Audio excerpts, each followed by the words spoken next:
When you visit a post on a WordPress-powered site, chances are you can scroll to the bottom and find the comments section. And this comments section is what has made WordPress and software like WordPress so popular and prevalent on the web. The comments section turns your one-way communication of ideas into a true idea exchange, a conversation where you can talk to the people who visit your site and they can respond to you, and you can have a conversation between them, or they can have a conversation with other visitors. Comments are a great way of generating interest to your site, and they can spark some very interesting conversations, but they also have their problems. Just like with email, the comment section on WordPress sites has become a great place for spammers to place tons of links to other content and generate interest to sites you may not want to interact with at all. So if you allow comments on your site, you have to make sure you get the settings right so people can't abuse your site and use it for their own personal gain. The comment settings for your site are found under the admin panel, under settings, and discussion. And here you have lots of different settings you can use to control who gets to comment and how comments are displayed. Let me just take you through the basic setup, and then later on you can experiment on your own and figure out what works best for you. Under default article settings, I recommend leaving attempt to notify any blogs linked to from this article off. This is because otherwise people can use an exploit to use your site to ping other sites, and it can become a real problem. I also recommend turning allow link notifications from other blogs off, because if a lot of people link to your site, then your comment section will become littered with these links. You can turn these settings on and off for each individual post if you want to. You should leave the last option on if you want people to comment, because this is the one that allows people to post comments on new articles. If you turn it off, then no one can comment on your content. Under other comment settings, I recommend leaving the first option on. This means the comment author has to fill in the name and email to be able to comment. You may also want to force the user to register and be logged in to comment. This is what we talked about previously with user access. By doing this, you are creating a user profile for each commenter, and you can check out who they are when they comment. Usually I leave this on, but that depends on what type of site you're running. In some cases, you may want to limit for how long people are able to post comments on an article. If that's the case, you want to activate this automatically close comments on articles older than function and then set the number of days. Now, 14 days is pretty short unless you have a very active blog, but you may want to set it to something like 365 days so you don't get comments on ancient articles that no one is reading anymore.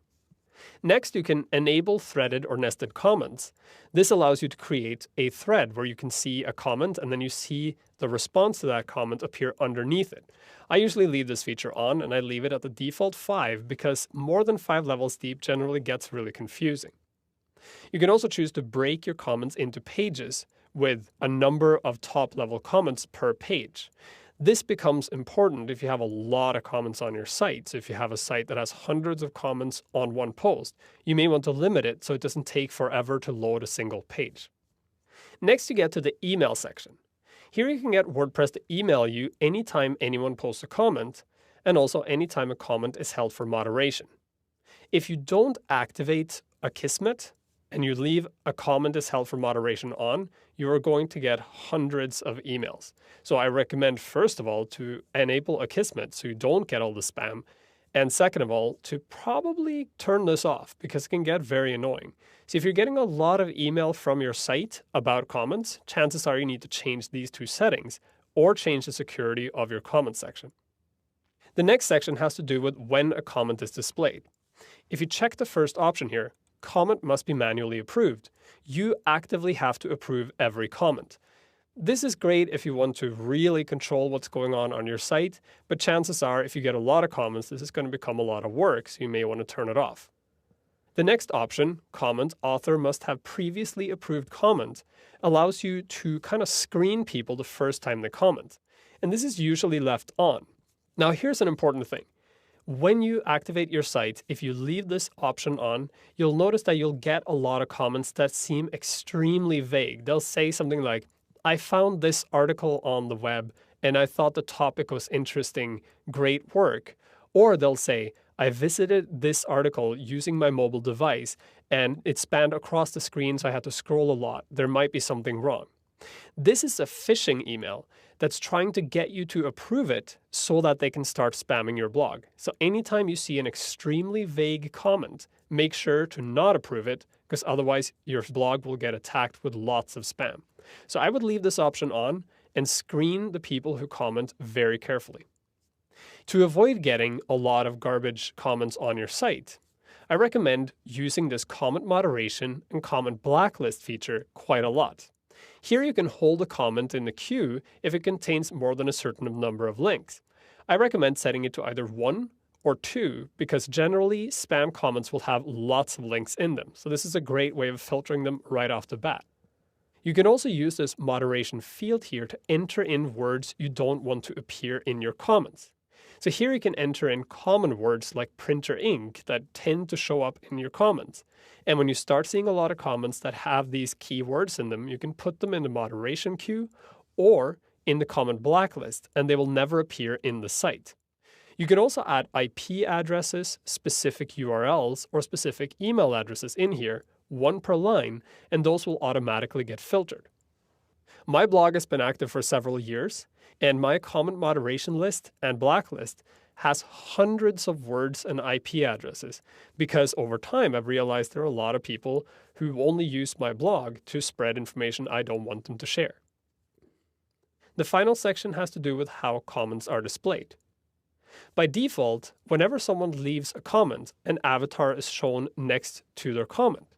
If they have an email address associated with a gravatar and they use that email address when they comment, their gravatar will appear. If they don't have that, you'll see one of these default avatars instead. And here you can choose either the mystery man or blank or a gravatar logo or one of these other logos. You can also choose what type of rating you want these gravatars to have because as you saw with gravatars, in some cases people can have explicit gravatars. So here you can choose whether or not you want to display those. I generally leave this on G because I have yet to find anyone who has a gravatar that's over G, but I know it's possible, so I want to restrict it. Once you've made all your settings, click Save Changes. Now you can take your site live and then moderate what happens to your comments. And if you start seeing strange things happen, go back here and change your settings to control who gets to comment and how those comments are moderated.